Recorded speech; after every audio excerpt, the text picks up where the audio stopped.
Bureau report, India news. तो बलूचिस्तान में जिस ट्रेन का हाईजैक हुआ था उसकी आखिरकार सच्चाई क्या है? दो अलग अलग दावे इसमें क्यों निकलकर सामने आ रहे हैं? पाकिस्तान ये कहता है कि भाई वो ऑपरेशन खत्म हो गया, हमने सब बंधक छुड़ा लिए हैं।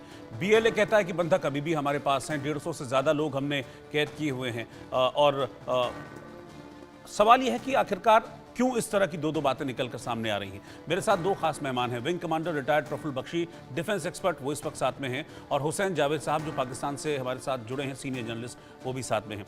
हुसैन साहब, मैं सबसे पहले जानना चाहूंगा कि आप क्या है ऑपरेशन का स्टेटस क्या है? इतना कंफ्यूजन क्यों खड़ा हो रहा है कि बलूचिस्तान में क्या हुआ, क्या नहीं हुआ, कितने बंधक छुड़ाए, कितने हैं कैद में हैं, नहीं है, क्या है पाकिस्तानी सरकार का ऑफिशियल वर्जन?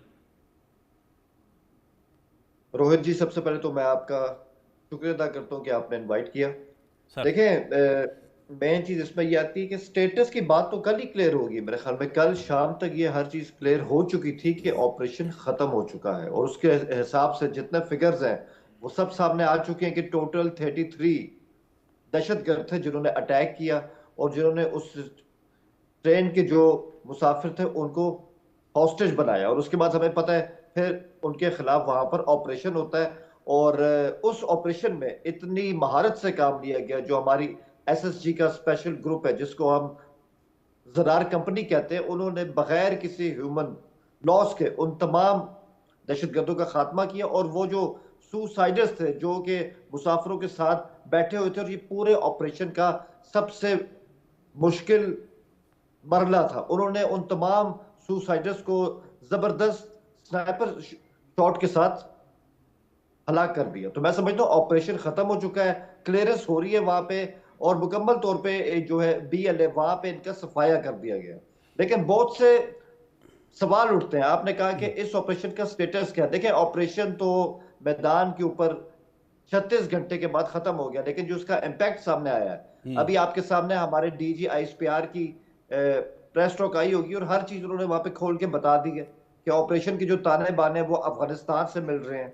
और जितने भी ये बलोच इंसर्जेंट है, वैसे तो अब हम इनको बलोच नहीं कहते, ये तो किसी के पेरोल पे काम कर रहे हैं, हमारी स्टेट के खिलाफ काम कर रहे हैं। ना हम इनको मुसलमान मानते हैं, ना हम इनको बलोच मानते हैं। तो ये इनके ताने बाने अफगानिस्तान से मिल रहे थे, हर चीज जो इनकी ट्रेस हो चुकी है।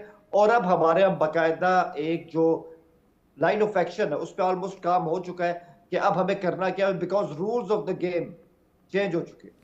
लेकिन ये बीएलए की तरफ से लगातार ये कहा जा रहा है कि अभी भी 150 हैं हमारे पास। जो तस्वीरें पाकिस्तान की तरफ से जारी, अगर ऑपरेशन हो गया तो पाकिस्तान की सरकार तस्वीर जारी करे, उनका भी एक अलग दावा है। वो कह रहे हैं कि अभी भी 150 आदमी हमारे पास हैं। रोहित जी, तस्वीरें जारी हो चुकी हैं। जितने बीएलए के जंगजू थे जिन्होंने इस ट्रेन को अगवा किया, जो हमारी ट्रेन की बोगियों के अंदर भी थे, जो उनके साथ जो पहाड़ थे उनकी चोटियों पर भी थे, उन सबको मार दिया गया। एक भी बंदा नहीं बचा। और उनकी जो फ्रेश किस्म की उनकी लाशों की यही तस्वीरें तो वो बात है। आप यही जो देखिए, मैं तो दोनों पक्ष कह रहा हूं। बीएलए का ये कहना है कि जो तस्वीरें जारी की गई वो तो पुरानी है तस्वीरें। बीएलए की सर क्या हैसियत है? क्या वो कोई हुकूमत है? क्या उनके पास कोई सूबा है? उनकी एंटिटी क्या है? मैंने आपको कहा है ना, ये वो गुमराह लोग हैं। ये वो गुमराह लोग हैं जो किसी के पैरोल पे अपने ही लोगों के खिलाफ, अपनी ही फौज के खिलाफ इन्होंने हथियार उठाया। और हमारा ये फैसला हो चुका है, अब इनसे कोई बातचीत नहीं होगी। बात तो इनसे पहले भी नहीं हो रही थी।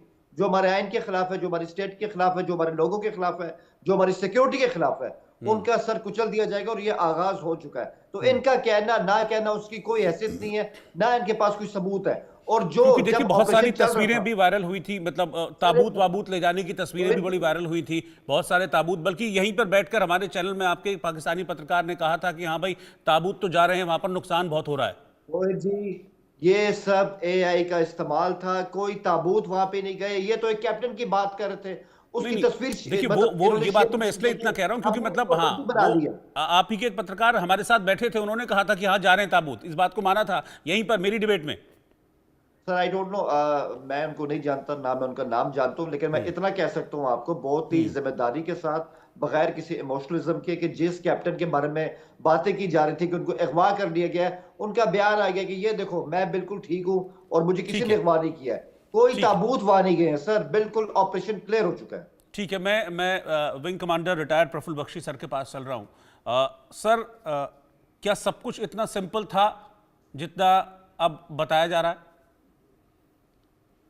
Rohit ji, thank you for your programme calling me. Sir मैं हुसैन साहब की बात सुन रहा हूँ। जी बात सारी ये है कि whenever there is a conflict like this, जी तो सबसे बड़ी कैजुअलिटी होती है the truth and the facts. कोई सच नहीं बताता, सब अपने अपने पॉलिटिकल एंगल से बताने की कोशिश करते हैं। पाकिस्तान का एंगल वो जो है सो है। आपको पता है 1947 से पाकिस्तान ने क्या प्रॉब्लम्स क्रिएट की बलूचिस्तान में अपने लिए, वो भी फैक्ट है। अब वो कहें और पाकिस्तान अगर कहे कि बलोच हमारे अपने ही लोगों को धोखा दे रहे हैं और हम इनको मुसलमान नहीं मान रहे और ये इत्यादि इत्यादि, तो पहले से सुनते आ रहे थे, इनको ट्रीट ही नहीं किया जाता था वैसे। तो we just don't know what the fact is. Question ये है कि अब ये जो सारी की सारी चीजें हैं, ये दोनों ही के लिए, पूरे एरिया के लिए बहुत ही डेंजरस सिद्ध हो रही हैं, प्रूव हो रही हैं। सबसे बड़ी बात है, बाहर के ट्राइबल्स आके अभी तो कई तो सब साथ दे रहे हैं बलोच का, तालिबान साथ दे रहे हैं, और जो ईरान के जो बलोच ट्राइबल्स हैं उनके बॉर्डर के पास में वाले, वो साथ दे रहे हैं। वो साथ इसलिए देते हैं कि लोकल पॉलिटिकल सिचुएशन जिस तरीके से बनती है, उनके लीडर्स कहते हैं वो कभी साथ हो जाते हैं, कभी आगे अलग हो जाते हैं, इनका अपहीवल चलता रहेगा। और यहाँ पे सिक्योरिटी प्रॉब्लम जो इम्बैलेंस है वो क्रिएट हो रही है। चाइनीज अब वरिड है जो यहीं पे है कि अब हम क्या किया, हम क्या करें, क्योंकि चाइनीज को बलोच एक्सेप्ट नहीं कर रहे कि हमारी एरिया में आकर हमारा डैम, हमारा ये जो पोर्ट है गदार पोर्ट, जिसके ऊपर हालांकि उनका नहीं था, पर वो कहते हैं हमारे लोगों को वहां नौकरी मिलनी चाहिए। वो ये कहती है ये पंजाबी लॉट जो आर्मी का है, जहां से मैं भी आता हूं रावलपिंडी से, वहां के लोग आकर हमारे को एक्सप्लॉइट कर रहे हैं। पहले पहले तो ये कहते थे कि हमें थानेदार भी पंजाब से आता है, सिंध में और बलूचिस्तान में।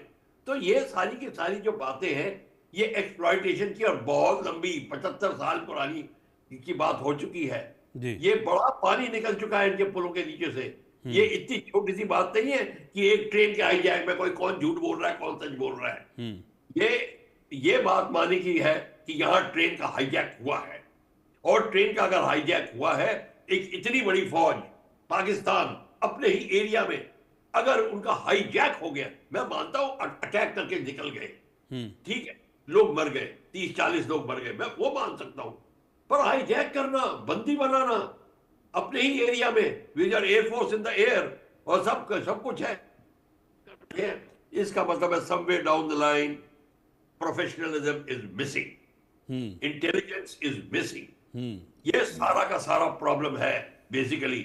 अब पाकिस्तान आर्मी किसका इंक्वायरी करती है, कितना मट्टी डालती है, किसको कवर करती है, वो उनकी बात है। आई नो वेरी वेल, अगर हमें इंक्वायरी करनी पड़े तो कैसे करेंगे, आई नो एग्जैक्टली क्या होगा, और मुझे ये भी पता है कि अगर हम किसी को फेवर करना है तो कौन सा तरीका अपनाएं, तो वो सब कुछ होगा। Security of this area is getting affected.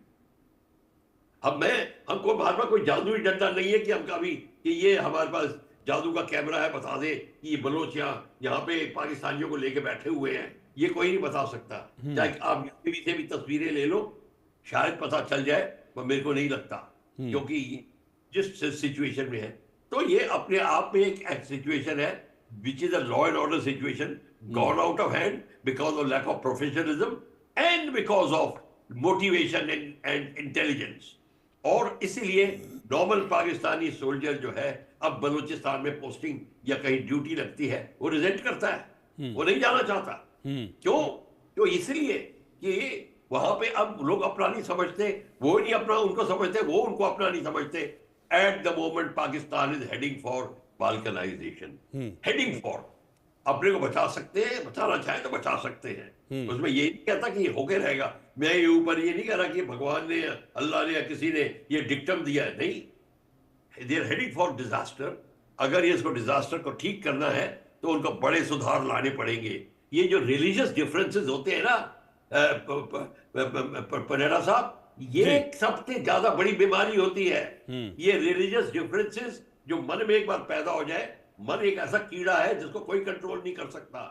अब क्या हो गया तो वो ये कहेगा मैं ही प्योर मुसलमान हूं, ये सारे मुसलमान ही नहीं है। ये ऐसा कहने की, जैसे बंगालियों को कहते थे 71 से पहले कि हम इनकी नस्ल बदल देंगे, ये मुसलमान नहीं है। तो ये सब बातें जो है ये भड़काती है और आपको देती है, और फिर उसके बाद सच छुप जाता है। तो इस समय हमारे पास स्थिति बड़ी नाजुक है, समझदार लोग हैं। अब हुसैन साहब आए, ये they are big reporters and correspondents, इनको सच्चाई को बचाना है तो उनको फिर एक अभियान लेना पड़ेगा, एक जिसको कहते हैं रिस्पॉन्सिबिलिटी लेनी पड़ेगी कुछ करने के लिए। नहीं तो अगर आपने उनका गेम खेला आईएसपीआर का, आईएसपीआर देखिए, आईएसपीआर को देखना है कि किस तरीके से आर्मी सत्ता में रहे, क्योंकि पाकिस्तान की army 85% of the army country की तिजारत को संभाल रही है। छोटी से छोटी चीज एयर होस्टेस की ट्रेनिंग को तक में इनका बड़ी हाथ होता है, बड़े से बड़े प्रोजेक्ट को लेकर। तो आप सोच लीजिए, यहां पे जो सोने के अंडा देने वाली मुर्गी को कोई नहीं काटता, ये सत्ता से जाएंगे नहीं। कश्मीर का मुद्दा अलाइव करके रखेंगे, क्यों? ताकि ये सत्ता में रहे। तो ये सारी के सारे पाकिस्तानी पब्लिक, अब बाय द वे मैं पब्लिक की बात कर रहा हूं, पाकिस्तान का यूथ नहीं चाहता ये सब कुछ हो, ना कश्मीर चाहता है, ना इंडिया पाकिस्तान डिफरेंसेस चाहता है। वो चाहता है फैलसूफिया है, हम बॉम्बे जाए, अब वो यहाँ पे आए, हम कराची बॉम्बे में एक्सचेंज करते रहे, education programmes, cultural programmes, sports, ये सारी की सारी चीजें चाहते हैं। ये कोई बकवास नहीं चाहता जो चल रहा है बिटवीन इंडिया एंड पाकिस्तान। पर इसमें लोगों का पैसा बन रहा है, अब आर्मामेंट बिक रहे हैं। अमेरिका बड़ा खुश है। आपको पता है कि ये कंट्रीज की पॉलिसी है कि पाकिस्तान में आगे जरी चलती रहे, ताकि आर्मामेंट बिकता रहे। $80 बिलियन का जो आर्मामेंट अफगानिस्तान में पड़ा हुआ है वो सारा आ रहा है, सारे ट्राइबल्स को मिल रहा है, और वही इंडिया में भी आएगा। हमें फिक्र ये है कि ये सारा स्पिल ओवर होके हमारी सिक्योरिटी प्रॉब्लम बनेगा। तो ये जो ट्रेन का हाईजैक है, ये सिर्फ ट्रेन का हाईजैक एक छोटा सा ये वो नमूना सा नहीं है, ये इसके बहुत आगे चल के भयंकर परिणाम है। तो आप इसको देखिए। ये आप ठीक कह रहे हैं कि बहुत बड़ा इंटेलिजेंस फेलियर तो है ही है ये, हुसैन भाई, इसको तो अब मानना पड़ेगा कि ये तो मतलब